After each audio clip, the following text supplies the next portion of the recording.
Em nome do Pai, do Filho e do Espírito Santo. Amém. Pai nosso que estais no céu, santificado seja o vosso nome. Venha o vosso reino, seja feita a vossa vontade, assim na terra como no céu. O pão nosso de cada dia nos dai hoje. Perdoai-nos as nossas ofensas, assim como nós perdoamos a quem nos tem ofendido. E não nos deixeis cair em tentação, mas livrai-nos do mal. Amém. Sede a sabedoria, rogai por nós. Então, gente, nós estamos falando dos gnósticos. Esta pode ser uma aula um pouco chata, mas ela é muito importante para conhecer o pensamento de Irineu de Leão, que vamos estudar logo em seguida, e também outros padres que combateram o gnosticismo.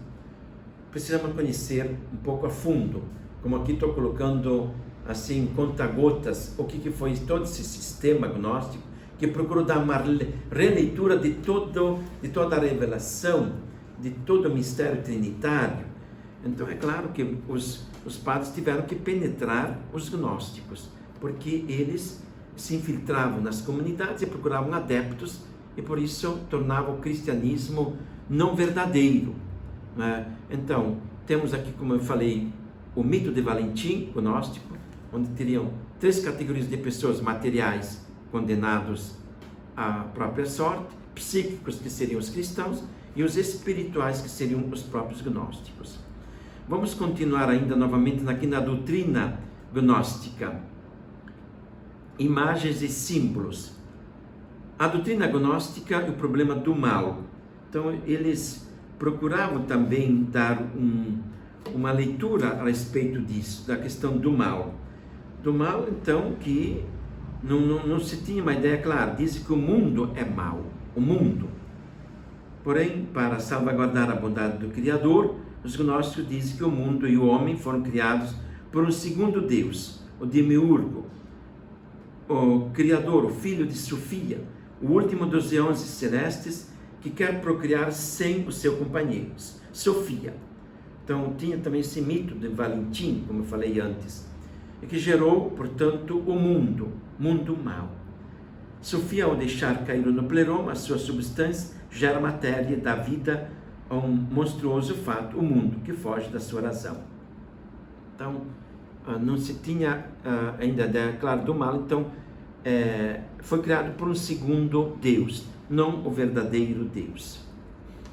Continuando ainda aqui, então não se tinha ideia clara de Deus, né? Ideia de Deus incognoscível, mas que teve um segundo Deus intermediário, e que esse Deus intermediário também criou o bem e o próprio mal. Então, vamos para frente. A alma, ela estava no reino divino, porém caiu na matéria. Agora ela está encarnada em um corpo, fonte de todas as suas desgraças. A alma se vê na obrigação de prostrar-se em uma união corrupta, onde nascem os filhos. Consciência, lembrará sua casa celeste, seu único esposo de um tempo e de seu pai. Portanto, vocês veem aqui como os gnósticos colocavam toda essa questão da geração humana. Não consideravam a geração humana. Vamos ver aqui o Salvador gnóstico. O Salvador gnóstico foi enviado para a terra para levar a alma para Deus. O Salvador desce sobre a terra como pela salvação dos homens. Assume um destino, mas não com o fim de dar sentido ao mundo e aos sofrimentos sobre a terra, como na cristologia da grande igreja, mas para libertar as partículas de luz que ali foram desviadas. Esse Salvador permanece estranho ao mundo. O seu corpo é uma máscara provisória. A sua paixão e crucificação são aparências. Quem morre na cruz é um outro. Vocês podem ver, portanto, como deturpavam tudo. E para eles o que importava era a subida da alma, que era uma viagem perigosa, que os anjos maus estavam no universo e que podiam trancar assim a alma até o retorno até Deus. E por isso, se essa alma tinha dentro dela esse conhecimento, então desviava-se desses anjos maus, para assim chegar até a unidade com o próprio Deus. Essa subida, como disse, era perigosa, para chegar também ao matrimônio celeste. A viagem celeste da alma, os heresiólogos afirmam de fato que em algumas seitas se praticava até ritos sobre os mortos, para permitir a eles levar a bom retorno a alma até Deus. O gnóstico deverá sempre dizer: sou filho do Pai pré-existente e um filho do pré-existente. Vim para ver tudo e retorno ao meu reino do qual eu vim. Então ele vai aos poucos reintegrar-se na vida celeste, porque o que não importava este mundo, como eu disse, eles não valorizavam este mundo. O que importava era só o mundo celeste. Imagine imaginamos nós, tendo uma doutrina assim dentro das próprias comunidades, onde não se valoriza a questão humana, de trabalhar pelo bem da comunidade, pelo bem da família, lutar pelo bem da justiça, a favor da vida dos pobres, necessitados, contra o aborto e assim por diante. E eles então não tinham presente tudo isto. Tinham presente sim a responsabilidade divina. Então, matrimônio celeste. 2 protagonistas, o esposo e a esposa, juntos na câmara nupcial, o todo dominado pelo amor. O amor sublimado e purificado, uma vez que estas núpcias não são terrestres, mas celestes. A alma se une ao Pai Celeste. Matrimônio é símbolo de conhecimento. A alma reconhece o seu esposo. Matrimônio é símbolo de unidade. É uma oposição à mentira, ao mundo inferior. Matrimônio é símbolo de liberdade. O homem aqui no mundo era escravo do corpo. Agora ele é livre, uma vez que a espiritual se opõe às uniões contaminadas do mundo inferior. Este matrimônio é fecundo em relação às uniões deste mundo. Era a época da união primordial quebrada, quando a alma abandonou o pleroma, a vida divina. A união do matrimônio se alarga na andrógina, unindo-se o homem e a mulher, não terá mais nem homem nem mulher, mas um só ser. Cristo mesmo coloca fim à separação dos sexos, e a procura do gnóstico terminará no momento no qual ele consegue reconstituir esta vida primitiva, tornando-se, o outro se torna um. O gnosticismo visto pelos padres da igreja, é claro, era uma igreja gnóstica, imagem contrária da igreja cristã.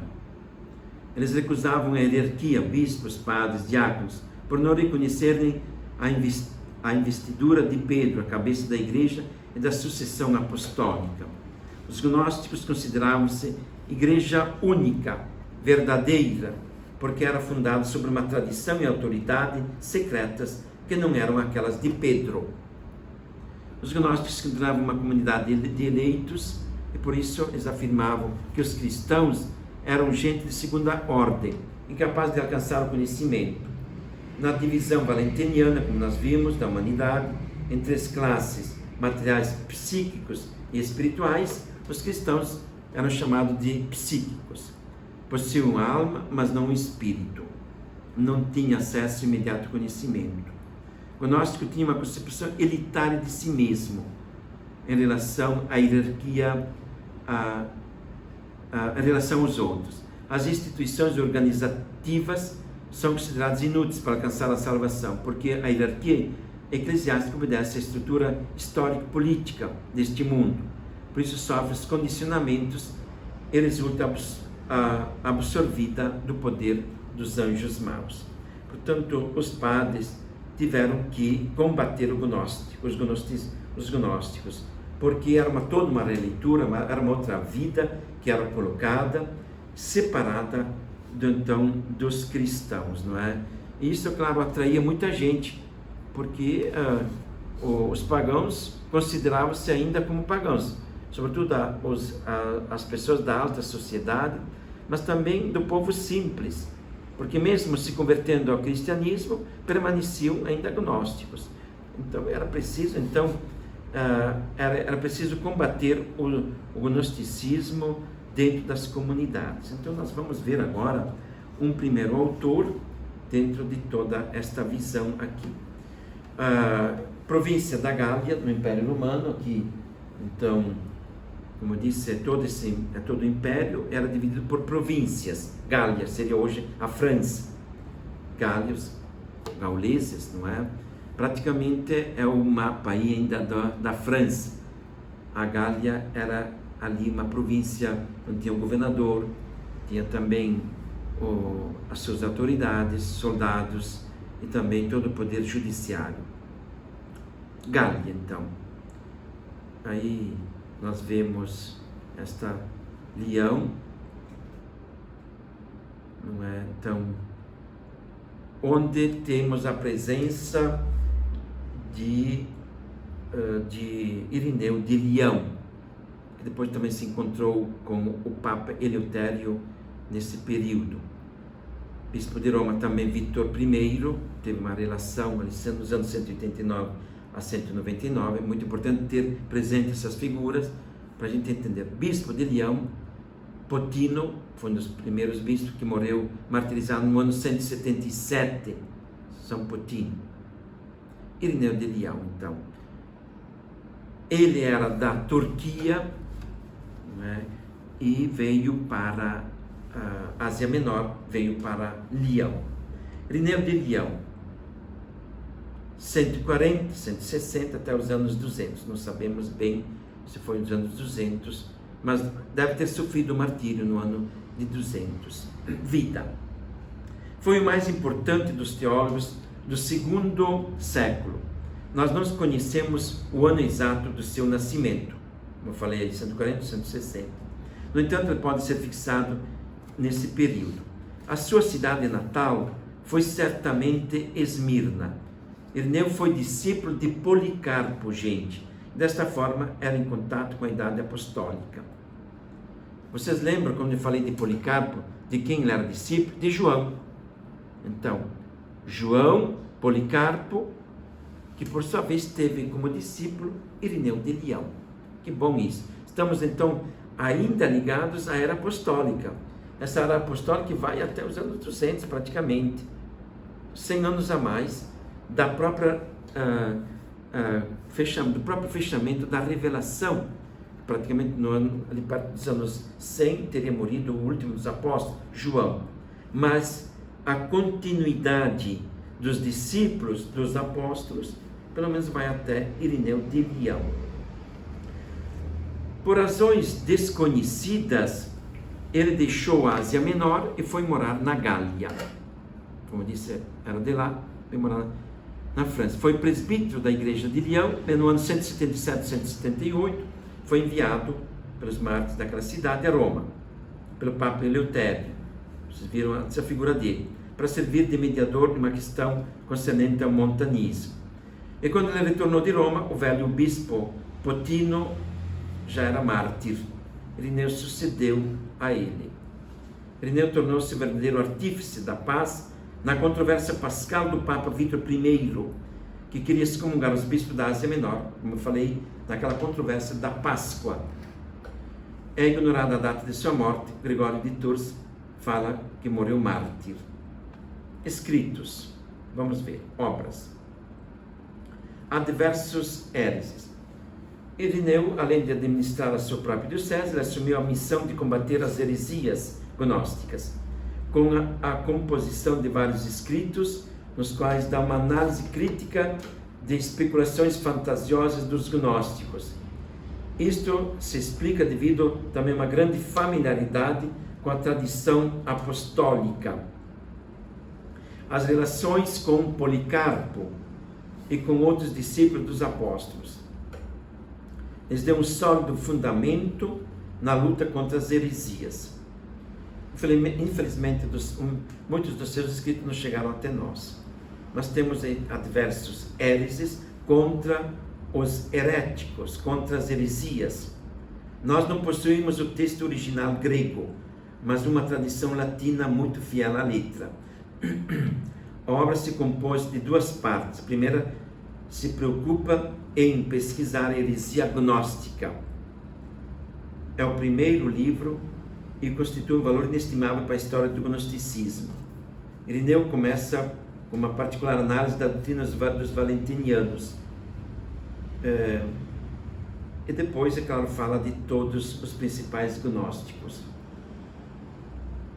E também Irineu, claro, dentro dessa obra se repete muito, mas para tornar esta obra assim muito importante, ele vai dizer: olha, não esperem de mim, diz que habito entre os celtas e devo quase sempre usar um dialeto barbárico, mas uma ostentação de retórica, da qual eu não tive acesso aos estudos, e do qual não aspiro absolutamente, mas acolha com bondade o que te escrevo, com os mesmos sentimentos, com serenidade e simplicidade.